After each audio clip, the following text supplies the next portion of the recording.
Hello everyone, welcome to profit भाई India. दोस्तों, market में ओवर वैल्यूएशन पकड़ने के वैसे तो बहुत तरीके हैं, लेकिन one of the most tried and tested तरीका ये भी है। जब बहुत सारे आईपीओज लाइन पे लाइन आने लगें और प्रमोटर्स अपना स्टेक बेच बेच के भागने लगें, तभी भी आपको पता चल जाता है कि मार्केट में थोड़ा ओवर वैल्यूएशन है।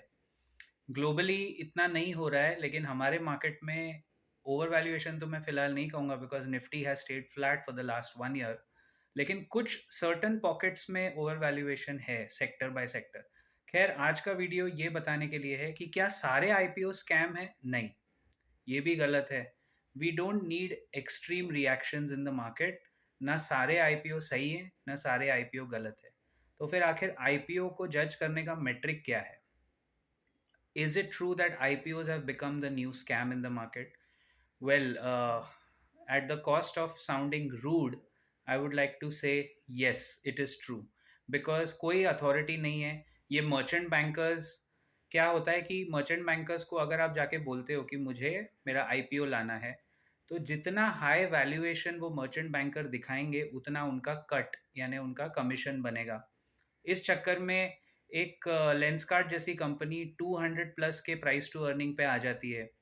प्रॉब्लम ओवर वैल्यूएशन का सिर्फ पी रेशियो नहीं है, प्रॉब्लम है गद्दारी करना। कैसी गद्दारी? आईपीओ के पहले कंपनी लॉस पे लॉस, लॉस पे लॉस, लॉस पे लॉस दे रही है, और आईपीओ आने के जस्ट एक क्वार्टर पहले वो प्रॉफिट दिखाने लगती है। फिर हर कोई जाके डीआरएचपी पढ़ने की आदत तो आपको है नहीं। हर रिटेल इन्वेस्टर तो डीआरएचपी पढ़ेगा नहीं। 9 टाइम्स तो नहीं कहूंगा, लेकिन 7 आउट ऑफ 10 टाइम्स वो जो अदर इनकम होता है, that other income is the real villain here. आप चाहे पाइन लैब्स ले लो, चाहे लेंसकार्ट ले लो, चाहे कोई भी रीसेंट आईपीओ जो लॉन्च हुआ होगा जिसमें अदर इनकम होता क्या है, मतलब कुछ कुछ कंपनियों ने तो हद कर दी है।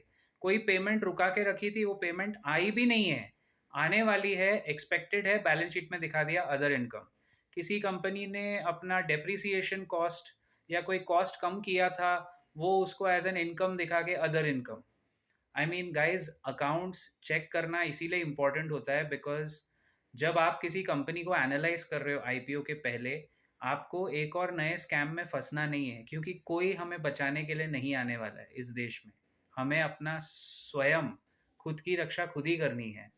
So I think IPOs are definitely बहुत ज़्यादा हो रहा है। मतलब हर हफ्ते 5 दिन मार्केट खुला रहता है, 5 दिन में अगर 5 आईपीओ आएंगे तो ये बहुत ज़्यादा ओवर वैल्यूएशन है। और इसमें नोटिस कीजिए एक और फैक्टर। ये सब तो वैल्यूएशन की बातें होगी, क्या कंपनी अपने सेक्टर में मार्केट लीडर है कि नहीं? प्रमोटर्स कितना माल छोड़ रहे हैं, कितना बेच के भाग रहे हैं, जिसको बोलते हैं ऑफर फॉर सेल। कोई भी आईपीओ में अगर ओएफएस हद से ज़्यादा है और प्रमोटर भाग रहे हैं, they have not left the skin in the game, then वो भी एक काइंड ऑफ खतरे की घंटी तो है ही। क्योंकि अगर प्रमोटर एग्जिट दे रहा है एंजल इन्वेस्टर्स को और खुद भी भागने की कोशिश कर रहा है तो वो टेक्निकली खतरे की घंटी।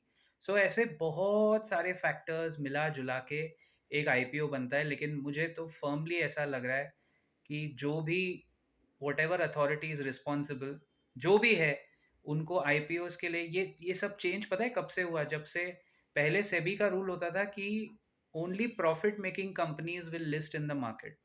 जब से उन्होंने ये रूल बदला है, कोविड के जस्ट पहले, आई थिंक 5 साल हो गए, कि even loss making companies can go for IPO.